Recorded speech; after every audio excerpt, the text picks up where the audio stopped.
ಕೊಪ್ಪಳ ಜಿಲ್ಲೆಯ ಯಲಬುರ್ಗಾ ತಾಲೂಕಿನ ಗಾಣದಾಳದ ವಿದ್ಯಾರ್ಥಿ ಭಟ್ಕಳದಲ್ಲಿ ಬಾವಿಗೆ ಬಿದ್ದು ಮೃತಪಟ್ಟ ಘಟನೆಗೆ ಶಿಕ್ಷಕರ ನಿರ್ಲಕ್ಷ್ಯವೇ ಕಾರಣ ಎಂದು ಆರೋಪಿಸಿ ಮೃತ ಬಾಲಕನ ಸಂಬಂಧಿಕರು ಗುರುವಾರ ಪ್ರತಿಭಟನೆ ನಡೆಸಿದರು. ಯಲಬುರ್ಗಾ ತಾಲೂಕಿನ ಗಾಣದಾಳದ ಸರ್ಕಾರಿ ಹಿರಿಯ ಪ್ರಾಥಮಿಕ ಶಾಲೆಯ 8ನೇ ತರಗತಿ ವಿದ್ಯಾರ್ಥಿ ನಿರುಪಾದಿ ದುರ್ಗಪ್ಪ ಹರಿಜನ್ ಮೃತಪಟ್ಟ ಸುದ್ದಿ ಕೇಳಿ ಆತನ ಸಂಬಂಧಿಕರು ಭಟ್ಕಳಕ್ಕೆ ಆಗಮಿಸಿದರು. ಬಾಲಕ ಮೃತಪಟ್ಟ ಸ್ಥಳ ವೀಕ್ಷಿಸಿದ ಸಂಬಂಧಿಕರು ದಿಢೀರ್ ಆಗಿ ಪ್ರತಿಭಟನೆಯನ್ನು ನಡೆಸಿದರು. ಬಾಲಕನ ಸಾವಿಗೆ ಶಿಕ್ಷಕರೇ ಕಾರಣ. ಕಳೆದ ವಾರವಷ್ಟೇ ಮುರುಡೇಶ್ವರದಲ್ಲಿ 4 ವಿದ್ಯಾರ್ಥಿನಿಯರು ಮೃತಪಟ್ಟ ಹಿನ್ನೆಲೆಯಲ್ಲಿ ಪ್ರವಾಸ ಬೇಡವೆಂದರೂ ಮಕ್ಕಳನ್ನ ಕರೆದುಕೊಂಡು ಬಂದಿದ್ದಾರೆ. ಪ್ರತಿ 7 ಮಕ್ಕಳಿಗೆ ಒಬ್ಬ ಶಿಕ್ಷಕರಿರುತ್ತಾರೆ ಎಂದು ನಮ್ಮನ್ನ ಮನವೊಲಿಸಿದ್ದಾರೆ.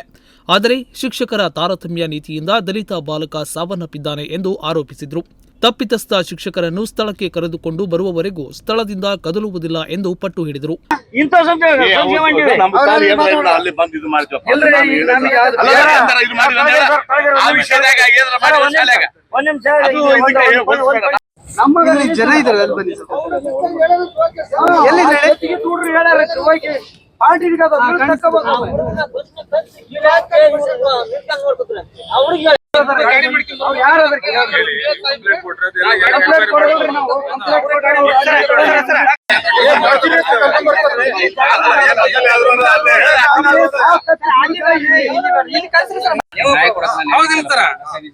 ಒಬ್ಬ ಬಾಲ ಮಗ ಎಂತ ದೊಡ್ಡವಾದ್ರೆ ಇಲ್ಲಿವರೆಗೆ ಬರ್ತಾನ.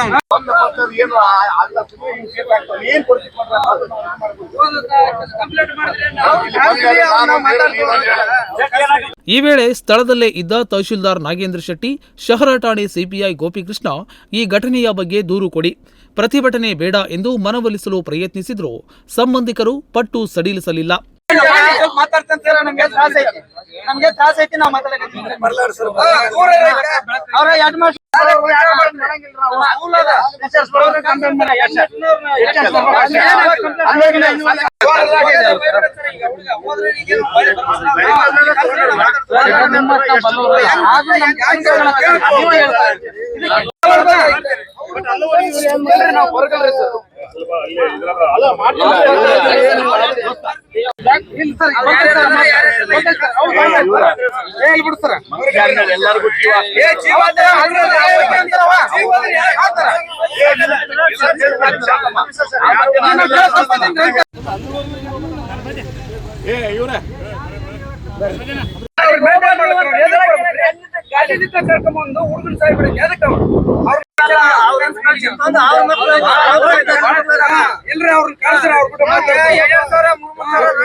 ಕೊನೆಗೆ ಅವರನ್ನು ಅಲ್ಲಿಂದ ಮೃತದೇಹ ಇರುವ ಸರ್ಕಾರಿ ಆಸ್ಪತ್ರೆಗೆ ಕರೆದೊಯ್ಯುವಲ್ಲಿ ಯಶಸ್ವಿಯಾದರು.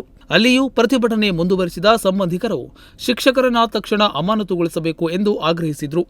ಸ್ಟೂರಿ ಕರ್ಕೊಂಬಂದು ಅಮಾಯಕ ಹುಡುಗರನ್ನ, ದಲಿತರ ಹುಡುಗರನ್ನ ಕರ್ಕೊಂಬಂದು 14 ಟೀಚರ್ಸ್ ಬಂದಾರ, 100 ಹುಡುಗರು ಬಂದಾರ.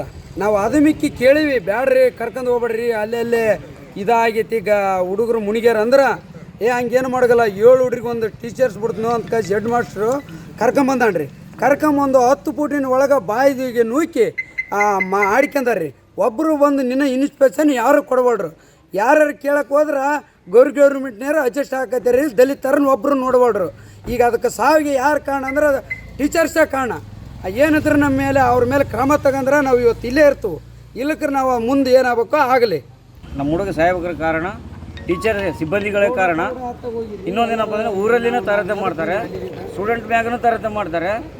ಆಮೇಲೆ ಇಲ್ಲಿ ನಮ್ಮ ಹುಡುಗ ಹೊರಗಡೆ ಬಂತಪ್ಪ ಅಂದರೆ ಆ ಹುಡುಗನ ನೋಡಿಲ್ಲ, ನೋಡೋದಕ್ಕೆ ಆ ಹುಡುಗ ಜಾರಿ ಬಿದ್ದು ಸುಮಾರು 15-20 ನಿಮಿಷ ಬಿಟ್ಟರು ನೋಡಿಲ್ಲ ಅವರು. ಆದ ಕಾರಣ ಅವ್ರಿಗೆ ಸೂಕ್ತವಾದ ಅವ್ರಿಗೆ ಕುಟುಂಬಕ್ಕೆ ಪರಿಹಾರ ಕೊಡಬೇಕು. ಆಮೇಲೆ ಅವ್ರ ಸಿಬ್ಬಂದಿಗಳಿಗೆ ಶಿಕ್ಷೆ ಆಗಬೇಕು, ಅವ್ರ ಜಾಬಲ್ಲಿದ್ದು ಅಮಾನತು ಮಾಡಬೇಕು. ಇಷ್ಟು ನನ್ನ ಅನಿಸಿಕೆ. ಬುಧವಾರ ದಿನ ಶಿಕ್ಷಕರ ಒಂದು ನಿರ್ಲಕ್ಷ್ಯದಿಂದ ನಮ್ಮ ಮಗು ಸಾವಾಗಿದೆ.